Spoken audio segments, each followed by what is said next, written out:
নমস্কার বন্ধুরা, তোমরা কেমন আছো? আশা করছি তোমরা ভালো আছো, আমিও ভালো আছি। এটা হচ্ছে শনিবার দিনের ভিডিও। শনিবারের ভিডিওটা কালকে দিতে পারিনি, আমার শরীরটা খুব খারাপ, ওই জন্য কালকে ভয়েস দিতে পারিনি, নাহলে কালকেই ভিডিওটা আমি ছেড়ে দিতাম। তাহলে বন্ধুরা তোমরা দেখতেই পাচ্ছ আজকে উঠতে একটু লেট হয়ে গেছে, তার উপর শনিবার বাচ্চাদেরও স্কুল ছুটি আর তোমার দাদারও অফিস ছুটি, ওই জন্যে উঠে আগের দিন রাত্রিরে সব চাউমিনের জিনিসপত্র গুছিয়ে রেখেছিলাম। এসে ফটাফট চাউমিনটা করে নিলাম, করে নেওয়ার পরে পুজোটাও করে নিয়েছি। আজকের পুজো আমার গাছের বেলপাতা ফুল এইসব দিয়েই পুজো করেছি। আজকে ফুলও আনতে যাইনি, কেননা আজকে সবার উঠতে দেরি হয়ে গেছে। বাচ্চারা উঠেছে লেটে, আমি উঠেছি লেটে, আর দাদার উঠেছে লেটে, মানে আজ উঠতে অনেক লেট হয়ে গেছে। আর জবা ফুল আর গাছে তো সাদা ফুল অনেক ফোটে, সেই জন্যে ওইগুলো দিয়েই পুজো দিয়ে দিলাম। এইদিকে আমাদের জন্য পরোটা করেছি, কেন আমাদের দাদা তো চাউমিন খাবে না। আর এইদিকে দেখো সে শাক এনেছিল, সেই ডাঁটাগুলো দেখে দিয়েছিলাম, সেই শাকের ডাঁটা কুমড়ো আলু দিয়ে তরকারি করলাম। আর এইদিকে দেখো ঢোকলার একটা প্যাকেট নিয়ে এসেছিলো, সেই ঢোকলাটা ডালনা করব। দেখো একটা ছোট প্যাকেট নিয়ে এসেছিলো, সেই প্যাকেটটার ডালনা করব ভাবছি। করেছি এর আগে একদিন করেছি, বেশি করিনি আমি, এর আগে একদিন করেছি আর আজকে করব। দেখো আগেটা জল দিয়ে ভিজিয়ে রেখেছিলাম, মানে ওই ঢোকলার যে প্যাকেটটা আছে না, ঢোকলার প্যাকেটটার মধ্যেই প্যাকেটের গায়েই লেখা রয়েছে, ওই সেইভাবেই আমি করেছি। এর আগেও সেইভাবে করেছিলাম। মিশ্রণটি 1 থেকে 1.5 বা 5 কাপ জল পরিমাণ মতো, নুন 1 চামচ, চিনি দিয়ে মেখে 20 মিনিট রেখে দিয়েছিলাম। তারপরে ভালো করে ফাটিয়ে বড় চামচ তেলে অল্প আঁচে নেড়ে নিলাম। দেখতেই পাচ্ছিলে তোমরা, অল্প আঁচে নাড়ছিলাম। নাড়ার পরে এরপর থালায় কেটে সাইড করে কেটে কেটে কাটবো। এইভাবেই করি, এর আগেও আমি করেছিলাম একবার, সেটাও ওই এরকম প্যাকেট নিয়ে এসেছিলো।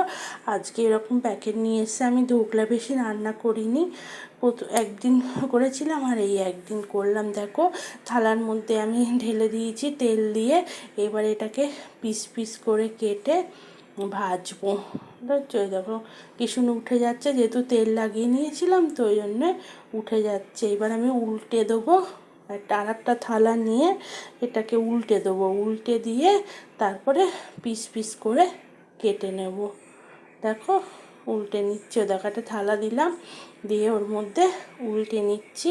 তোমরা তো নিশ্চয়ই সবাই পারো, আমি একবার করেছি আর এই একবার করছি, জানি না কীরকম হবে। দেখো তেলটা গরম হয়ে গেছে, এবার আমি ঢোকলাটা একটা করে দিয়ে দিলাম। দেখো এক এক করে দিয়ে দিচ্ছি ঢোকলাটা, বুঝছো, দিয়ে ভাজার পরে তারপরে দেখো ভাজা হয়ে গেছে, কিন্তু ঢোকলাটা একটু নরম হয়ে গেছিলো, জানি না জলটা মনে হয় বেশি পড়ে গেছিলো, এই জন্য ঢোকলাটা নরম হয়ে গেছিলো।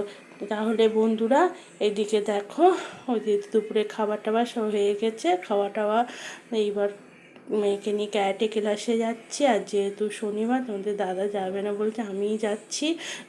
রান্নার ভিডিওটা বেশি বড় করতে পারিনি, অল্পই করেছিলাম। আর এদিকে দেখো তাড়াতাড়ি করে রান্না করছি। শনি রবিবারে না রান্নার ভিডিও খুব একটা করতে পারি না, কেন তোমাদের দাদা বাড়ি থাকে তো খুব তাড়াহুড়ো দেয়, মোবাইলটা এক হাতে রাখবো আর এক হাতে করবো না, খুব অসুবিধা হয়। এই জন্যে রান্নার ভিডিও শনি রবিবারে বেশি করতে পারি না। ওইদিকে ছাদে চলে এসেছি, মেঘ করে এসেছে, কখন বৃষ্টি হবে তা জানি না। গাছে জল দিতে হবে না, গাছের জল আছে। আর এই দেখো কতগুলো কুড়ি ফুটেছে, তো এই কুড়িগুলো সব সকালে ফুটে যাবে।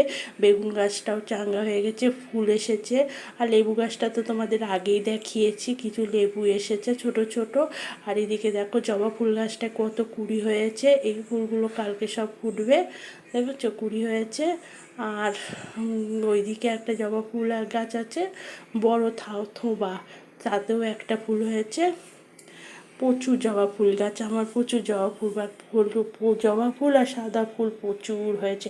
আগে তো আমি শিব ঠাকুরকে পুজো দেওয়ার মতো সাদা ফুল পেতামই না, এখন প্রচুর সাদা ফুল লাগিয়েছি আর প্রচুর জবা ফুল লাগিয়েছি। এখন আর ফুল আর বৃষ্টির জল পড়ে না গাছগুলো সব আমার চাঙ্গা হয়ে গেছে। আর কতটা করে ফুল ফুটছে সে বলার মতো না, প্রচুর ফুল ফুটছে। এখন আর খুব একটা বৃহস্পতিবার সোমবার ছাড়া ফুল আমি বাজার থেকে আনি না, আমার গাছে যেটুকানি ফুল হয় তাতে আমার হয়ে যায়। আর এদিকে দেখো লঙ্কা গাছটাও বৃষ্টির জলে বড় হয়েছে, ফুল এসেছে। লঙ্কা কবে আসবে জানি না। আর এই তো লেবু গাছটা আগেই দেখিয়েছিলাম, দেখো কত লেবু হয়েছে ছোট ছোট। আর এই দেখো যে জবা ফুল গাছটা একটা থোকা হয়েছে, এটাও কালকে ফুটবে। দেখো থোকা হয়েছে একটা, এটাও ফুলবে। আর এই টগর ফুল গাছটাও কুড়ি হয়েছে, কালকে কটা টগর ফুল ফোটে। টগর ফুলও এরকম 10-12টা টগর ফুল ফোটে। আমার ফুল গাছ বন্ধুরা, এই ফুল গাছগুলোই আমার রয়েছে ছাদে। আর গাছগুলো এখন খুব সুন্দর হয়েছে বৃষ্টির জল পড়ে। আগে আমার গাছগুলো মরে যাচ্ছিল, কেমন একটা হয়ে গেছিলো। আর আকাশে কীরকম মেঘ দেখেছো, কখন বৃষ্টি আসবে তা জানি না। বৃষ্টি তো আসবে।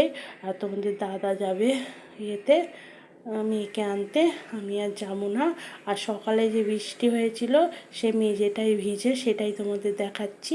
সকালে হয়েছিল, বিকেলে এখনও হয়নি, কিন্তু হবে রাতের দিকে, রাতের দিকে হলে হবে। আর এই দেখো সাদা ফুল গাছটাও কুড়ি এসেছে, কালকে ফুল ফুটবে। কটা ফুল ফুটবে তাও জানি না, হয়তো ফুটবে। আর আমার বেল গাছটায় দেখো অল্প অল্প পাতা আছে, কিছু পাতা তুলে ফেলেছি। বেল গাছটা বড়ই হচ্ছে না, কেননা এরকম কেন হচ্ছে বুঝতে পারছি না। আর এদিকে দেখো তোমাদের কাছে একটুখানি দেখালাম ফুল গাছগুলো সব। এইবার আমি নিচে যাব, নিচে গিয়ে তারপর দেখি সন্ধে হয়ে গেছে, সন্ধে দেব। আর আমি আর যাব না, তোমাদের দাদাই যাবে এবার আনতে, কেননা এই সময় তো আবার খাবার লাগবে, খাবার না হলে তো হবে না। কি খাবার নিয়ে আসে তাই দেখি, কিছু তো কিছু আনতেই হবে খাবার। ওই জন্যে বন্ধুরা ভিডিওটা আজকে বেশি বড় করলাম না। আর কিছু জিনিস সকালবেলা নিয়ে এসেছিলো, সেগুলো তোমাদের দেখাচ্ছি। যেমন ঢোকলার প্যাকেট, আর ঢোকলাটা তো রান্না করেছি তোমাদের দেখালাম। আর হচ্ছে পাঁপড়, আর হচ্ছে সোয়াবিন। আমার বাড়িতে সোয়াবিন প্রচুর লাগে, কেননা ছেলে মেয়ে প্রচুর সোয়াবিন পছন্দ করে। কিছুই হলে টিফিনে সোয়াবিন বানিয়ে দেই, সকালে সোয়াবিন বানিয়ে দিই। আর এই দেখো কিছু সবজি নিয়ে এসছে, আগের শনিবারে কিছু সবজি নিয়ে এসেছিলো, ফুরিয়ে গেছে। আর আজকে শনিবার নিচে সবজি নিয়ে এসছে, অল্প অল্প করে সবজি নিয়ে আসছে, কেননা বৃষ্টি হচ্ছে তো ওই জন্যে বলছে অল্প অল্প করে সবজি নিয়ে আসো, তাই অল্প অল্প করে সবজি নিয়ে এসছে। আর ওই জরিটার মধ্যে, কালি জরিটার মধ্যে আদা নিয়ে এসছে, আদাটা ছিল না, ফুরিয়ে গেছে, তাই আদা নিয়ে এসছে। এবার আমি যাব রাত্রিরে রান্না করতে। রাত্রিরে রান্না করার সময় তোমাদের সঙ্গে একটা কথা শেয়ার করছি। দেখো ফুলকপি আলুর তরকারি করছি। আর দুপুরবেলায় জানো সে ঢোকলাটা রান্না করতে পারিনি। কেন পারিনি? আমি যখন ভাজছি তখন আমার মেয়ে স্কুল থেকে বাড়ি এসেছে, এসে দেখতে ঢোকলা ভাজছে। আমার মেয়ে বাটি নিয়ে বসে পড়েছে ঢোকলা খেতে। একটা একটা করে খেতে না খেয়ে নিয়েছে। তারপরে আমি আর ঢোকলার ডালনাটা কী করে বানাবো বলো? সেই জন্য ভাবলাম সন্ধেবেলায় আর একটা প্যাকেট এনেছিল, দুটো প্যাকেট এনেছিল। একটা তোমাদের দেখালাম, ওই প্যাকেটটা সন্ধেবেলায় করছি। আর একটা প্যাকেট সকালবেলায় করেছিলাম, সেটা তোমাদের দেখানো হয়নি। সেই প্যাকেটটা ফুলকপি আলুর তরকারির মধ্যে, একটা প্যাকেট ভেজে ফুলকপি আলু তরকারির মধ্যে দিয়ে দিচ্ছি। নতুন করে আর ঢোকলা করা হলো না, ফুলকপি আলু আর ঢোকলা। এই কী আর করবো বলো, আমার মেয়ে ভাজা পছন্দ করে, ভাজাই খেয়ে নিয়েছে, এখনও ভাজা রেখেছি, এখনও ভাজা খাবে। তাহলে বন্ধুরা দেখো, ওই দেখো ফুলকপি আলুর তরকারির মধ্যে দিয়ে দিয়েছি। আর কি করব? তাহলে বন্ধুরা ভিডিওটা এখানেই শেষ করছি, আর কোনো নতুন কোনো ভিডিও করব না। Tata bye bye.